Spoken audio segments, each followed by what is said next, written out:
Are live now. This is Shivani Singh from examination. हम discuss करेंगे आज यहाँ पर KVS PRT EVS का जो है यहाँ पर 8 सॉल्व पेपर होने वाला है और 7 सॉल्व पेपर मैंने आपको करा दिए हैं। सो जिस भी फ्रेंड्स ने वो नहीं देखे हैं आप उनको जाकर देख सकते हैं, वो काफ़ी इम्पोर्टेंट होने वाले हैं यहाँ पर। ओके, सो फिर चलिए देखते हैं। यहाँ पे कलर ये दिए हुए हैं, चलो इसको देखते हैं कैसा होगा। चलिए इसको यूज़ करते हैं आज। ठीक है, आइए फिर देखते हैं। जैसा कि हमारी यहाँ पे दी हुई है हमको इन्वायरमेंट। आइए देखते हैं क्वेश्चंस को। क्वेश्चन क्या कहता है। क्वेश्चन फर्स्ट है, किसना एक किसान है इसलिए उसे अत्यधिक शारीरिक परिश्रम करना पड़ता है। निम्नलिखित कौन से खाद्य पदार्थों से ऐसा काम करने के लिए उसे ऊर्जा प्रदान कर सकते हैं। तो वो है दूध, पनीर, दाल, मछली, चावल, आलू, चीनी, घी, गेहूँ, हरी पत्तेदार सब्जियाँ, पीले फल तथा फलों का रस, या फिर इनमें से कोई नहीं। सो जो ये किसना है वो एक क्या है, किसान है ना, इसलिए उसे अत्यधिक शारीरिक परिश्रम करना पड़ता है। तो यहाँ पर जिससे कि वो सही रहे, उसका जो फिजिकल है वो अच्छे से रहे, उसको किस टाइप के यहाँ पे खाद्य पदार्थों का सेवन करना चाहिए जिससे कि उसको एनर्जी मिलती रहे।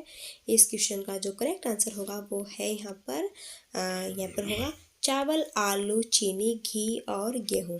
सो बी ऑप्शन राइट आंसर हो जाएगा। ठीक है, सो बी जो है यहाँ पर इसका राइट आंसर होगा। आइए अब हम देखते हैं नेक्स्ट।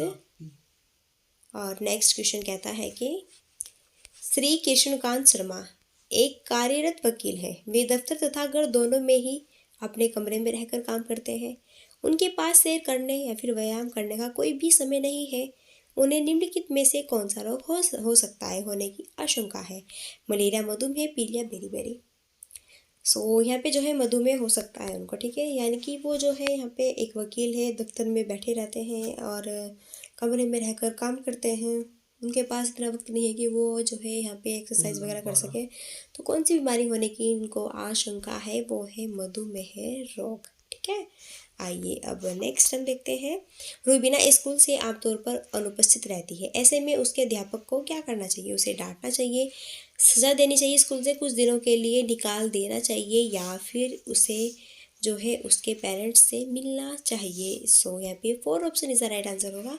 ये सारे डांटना नहीं चाहिए, सज़ा नहीं देनी चाहिए, स्कूल से तो नहीं निकालना चाहिए, ये तो गलत है, तो उसके पेरेंट्स से मिलना चाहिए। हाँ, क्या बात है, क्यों नहीं आ रहे हैं बच्चे, क्या रीज़न है, क्या दिक्कत है, ये सब जो है यहाँ पर जो है डिस्कशन करना चाहिए। ठीक है, और आइए देखते हैं नेक्स्ट हमारा क्वेश्चन क्या कहता है कि जूली पर्यावरण की अध्यापिका है।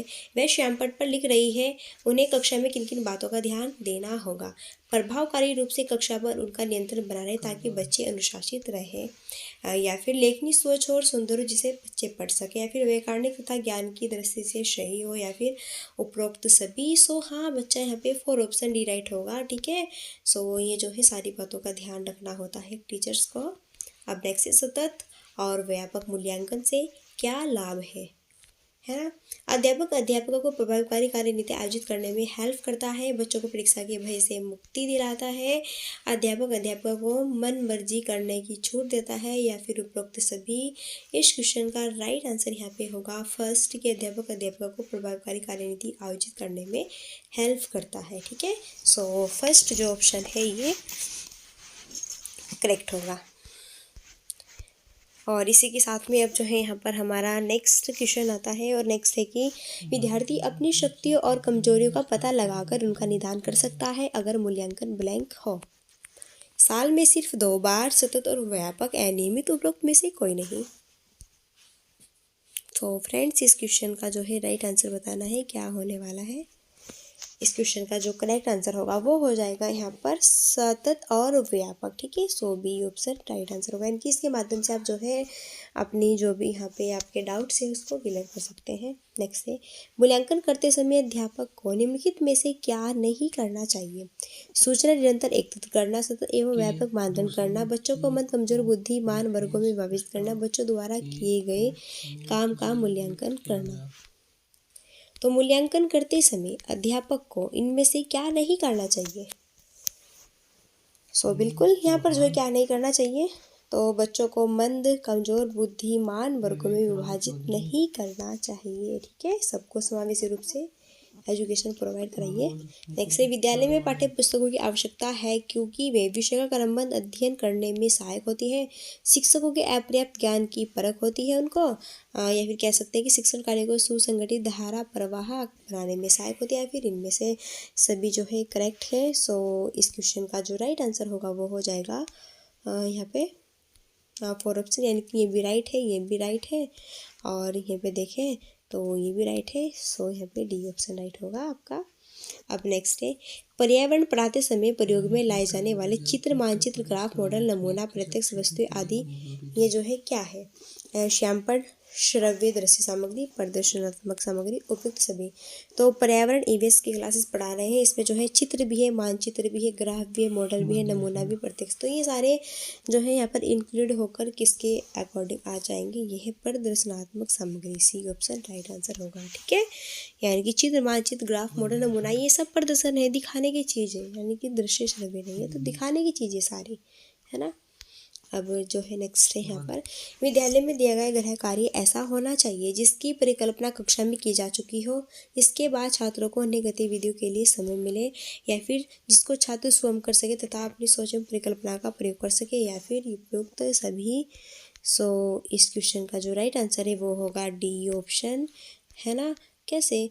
क्योंकि यहाँ पे जो है वो जो है ऐसी कक्षा में जिसकी परिकल्पना कक्षा में की जा चुकी हो, है ना, पहले से पता हो, है ना, और एक्टिविटी भी समय पर हुई हो, है ना, और फिर जिससे छात्र अच्छे से अपने थॉट्स को लगा सकते हैं और जो है यहाँ पे क्या कर सकते हैं, एक्टिवेट होकर सृजनात्मक रूप से सोच सकते हैं, यानी कि डी ऑप्शन राइट होगा। अब नेक्स्ट है वर्तमान शिक्षा का मुख्य उद्देश्य क्या है? बच्चों का बहुमुखी विकास करना, छात्रों को पढ़ाई के बंधन से मुक्त करना, अध्यापकों को काम में लगाए रखना, या फिर छात्रों से गृह कार्य करवाने का। तो मेन रीज़न क्या है? बच्चों को बहुमुखी विकास करना। ए ऑप्शन है कि बच्चों का पूरा डेवलप करना, हर एक जो है यहाँ पे सारी शाखाओं का। नेक्स्ट विद्यालय का कर्तव्य है कि शारीरिक, मानसिक, सामाजिक, नैतिक क्षेत्र में विशेष सक्षमताएं रुचियों को पहचान कर छात्रों को विशेष प्रोत्साहन दे, क्योंकि सभी अध्यापकों के ज्ञान पर आधारित विषय बनाना जरूरी है, या फिर समाज के प्रत्येक क्षेत्र में नेतृत्व की अक्षमता वाले व्यक्तियों का निर्माण करना है, या फिर विद्यालय में छात्रों की कार्यरत रखना है, या फिर छात्रों को मौखिक अभिव्यक्ति भी करनी होती है। इस क्वेश्चन का जो राइट आंसर होगा 172 का करेक्ट आंसर हो जाएगा यहाँ पर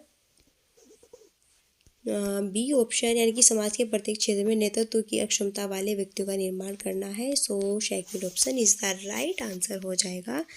फ्रेंड्स, अब यहाँ पे नेक्स्ट क्वेश्चन है कि समस्त शिक्षा व्यक्ति के द्वारा अपनी प्रजाति की सामाजिक चेतना में भाग लेने से प्रारंभ होती है, ऐसा इसलिए, है ना। किसने कहा है? John Dewey, Thomson, John Locke, या फिर इनमें से कोई नहीं। ये जो है थॉट्स दिया है किसने? जॉन डीवी ने। फर्स्ट इन्होंने कहा है कि समस्त जो शिक्षा है वो व्यक्ति के द्वारा अपनी प्रजाति की सामाजिक चेतना में भाग लेने से प्रारंभ होती है, यानी कि अपनी सोसाइटी में जब वो एक्टिवेट रहते हैं तो उससे उसको जो है यहाँ पे सारी चीज़ें जो है मिलती है, देखता है ना, फील करता है। तो ये जो है कहा है जॉन आपके ड्यूने। नेक्स्ट है एक अध्यापक कक्षा में रेड डाटा बुक का यूज़ कर रहा है, वह ब्लैंक क्या पढ़ा रहा होगा? प्राथमिक उपभोक्ता प्रकाश संश्लेषण की विधि, विलुप्त होती प्रजातियां, वन परितंत्र। तो रेड डाटा बुक ये जो है विलुप्त हुई प्रजाति, सी ऑप्शन राइट आंसर हो जाएगा। तो ये इसकी साइड जो है यहाँ पर आपको करते हैं। ठीक है, ये वो होती है जो जलवायु परिवर्तन, जो मानवीय कारणों से जो है जंगल और जो जीव जंतु होते हैं, पक्षी, ये सभी जो संकटग्रस्त और विलुप्त हो जाते हैं, तो इनके बारे में ये कैसे हुई, क्या रीज़न है, कैसे इनको बचाया जा सकता है, इनका संरक्षण क्या रीज़न क्या है, तो ये सारी जो है इसको जो है यहाँ पे फेस करता है। नेक्स्ट है अध्यापक का लक्ष्य होना चाहिए कि छात्र ब्लैंक के आधार पर किसी बात के सत्य या असत्य होने की बात माने, तर्क, निरीक्षण, विश्लेषण, उपयुक्त सभी। इस क्वेश्चन का राइट आंसर होगा यहाँ पर,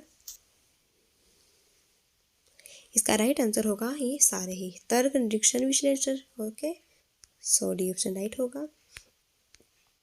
और अब नेक्स्ट है पर्यावरण अध्ययन में विषय के स्थान पर प्रकरण उपागम को स्वीकार किया गया है क्योंकि यह संयुक्त और परस्पर संबंधित समझ को सक्षम बनाता है, या फिर यह शिक्षण और समझने को आसान बनाता है, या फिर यह किसी निश्चित कक्षा की विषय वस्तु को सीमित करता है, फिर यह विद्यार्थियों को उनके एक्सपीरियंस के सीखने में सक्षम बनाता है। तो ऑप्शन दिए हुए हैं A B C, A C D, A B D, B C D.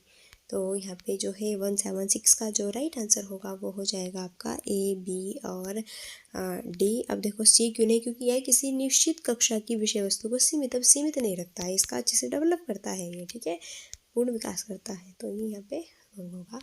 Next है पर्यावरण अध्ययन की प्रकृति है क्रिया की अपेक्षा संज्ञा अधिक, संज्ञा की अपेक्षा क्रिया अधिक, संज्ञा एवं क्रिया दोनों, न तो संज्ञा न ही क्रिया। तो पर्यावरण अध्ययन की प्रकृति होती है यहाँ पर सी ऑप्शन राइट होगा, यानी संज्ञा एवं क्रिया दोनों ही, ठीक है, दूसरे के पूरक है। आइए नेक्स्ट है अपनी अगली कक्षा में प्रदूषण पढ़ाने के लिए योजना बनाते समय निवेदिता पाती है कि ग्रामीण पृष्ठभूमि के जो स्टूडेंट्स हैं उन्होंने प्रदूषण शब्द नहीं सुना और इसलिए उन्हें इसे समझने में कठिनाई होती है। तो निवेदिता को इस संप्रति की शुरुआत करने के लिए कौन सी विधि का यूज़ करना चाहिए।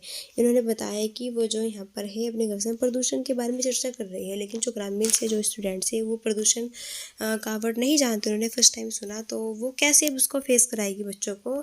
तो व्याख्यान के द्वारा, विचार मंथन, कठपुतली द्वारा नाटक, फिर क्षेत्र भ्रमण। तो ऑप्शन दिए हुए हैं केवल सी, डी, ए, सी, बी, सी या फिर बी, डी। तो इस क्वेश्चन का यहाँ पे जो 178 है इस क्वेश्चन का राइट आंसर यहाँ पर होगा आपका फर्स्ट ऑप्शन, यानी कि सी और डी, यानी कि कठपुतली द्वारा नाटक और क्षेत्र भ्रमण। अब व्याख्यान अच्छे थोड़ा है सुनाओगे प्राइमरी लेवल के स्टूडेंट्स को, और विचार मंथन भी नहीं कर सकते, वो छोटे बच्चे उनको नहीं पता, वो फर्स्ट टाइम सुन रहे हैं, तो कठपुतली बताकर कैसे कैसे क्या होता है कठपुतली बनोगे कहानी के अकॉर्डिंग, और क्षेत्र भ्रमण यानी कि दिखाकर उनको, ठीक है। अब आइए नेक्स्ट है